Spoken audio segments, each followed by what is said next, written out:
This course comprises a book entitled Persian Language Teaching. In Persian آموزش زبان فارسی. تمرین 41. بشنوید و تکرار کنید. 1. مهمانی نهار.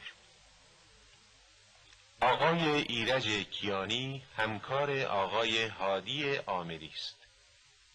ایرج و خانمش فاطمه امروز در خانه هادی مهمان نهار هستند. فاطمه و مریم چند سال است که با هم دوستند. فاطمه یک خانم خانه‌دار است. او یک دختر به نام مینا دارد. مینا 4 سال دارد و دختری زیبا و شیرین است. یه دست گل براشون میخرم. چطوره؟ آره خوبه. یه دست گل قشنگ بخر. مریم گل خیلی دوست داره. سلام. سلام. چشم ما روشن. چشم ما روشن. خیلی خوش آمدین. بفرمایین تو.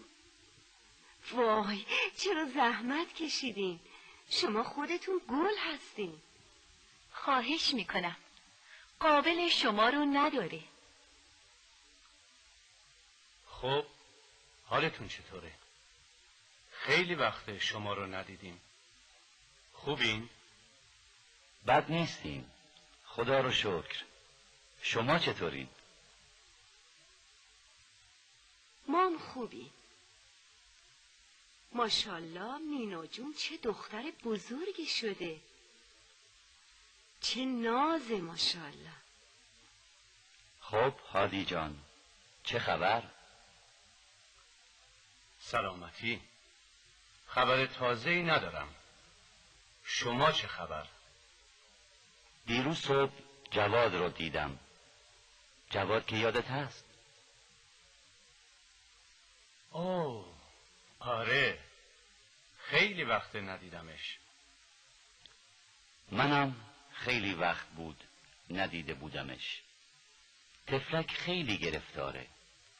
اول من رو نشناخت. خب حالش چطور بود؟ مدتی مریض بوده، حالا خوب شده. خدا رو شکر. میرفت اداره. چایی بفرمایید. با کیک بخورید. کیک رو خودم پختم. نمیدونم خوب شده یا نه. خیلی خوشمزه است. نوش جان. مینا جون تو چرا هیچی نمیخوری؟ بخور دخترم. نترس، چاق نمیشی. رامی بیا دوستت اومده. سلام. برو اسباب بازی تو بیار با مینا بازی کنی. چشم. رامینم پسر بزرگی شده. ماشاءالله. خدا ببخشه. راستی فاطمه جون این لباس رو از کجا خریدی؟ خیلی قشنگه. چه رنگ خوبی. خیلی بهت میاد. تو اصولا خیلی با سلیقه‌ای. خواهش میکنم. چشماتون قشنگ میبینه. این رو از فروشگاه نزدیک خونمون خریدم. مبارکه. تو همیشه چیزای خوبی میخری. اگه وقت داری یه روز با هم بریم. منم یه لباس میخوام. باشه. سه‌شنبه آینده خوبه؟ ساعت 5 بعد از ظهر. خب ایرج جان از ادارت بگو. این تابستون جایی نمیرین؟ چرا؟ شاید چند روزی بریم شمال، کنار دریا. مام شاید بریم. شما کی میرین؟ کجا میرین؟ ما میریم رامسر از 15 تا 30 مرداد. خوش بگذره. شاید مام اومدیم. نهار میخورین؟ آماده است. بفرمایید. وای عزیزم، چقدر زحمت کشیدی. چه همه غذا. خواهش میکنم. مینا جون چی میخوای؟ من قرمه سبزی میخوام. مرغم میخوام.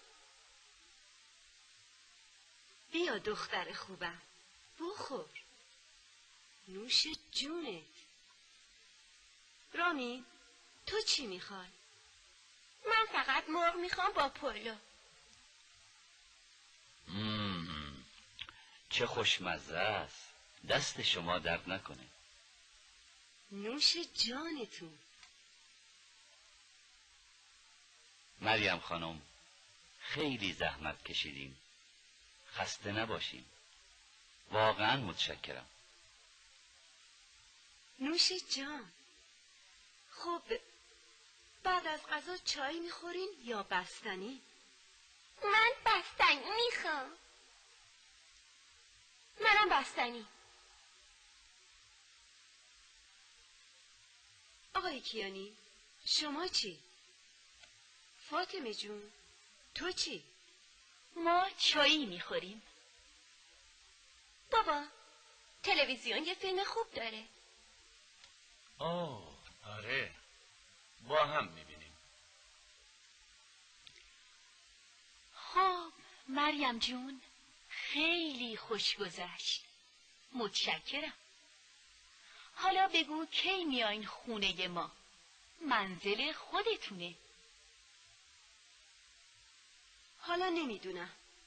بعداً بهت میگم. خب با اجازه. قربان شما. خدا حافظ. مریم جان قربان تو. خدا حافظ. خوش خوش آمدی. اومدی. روز روز بخیر. بخیر. خدا حافظ. خدا حافظ.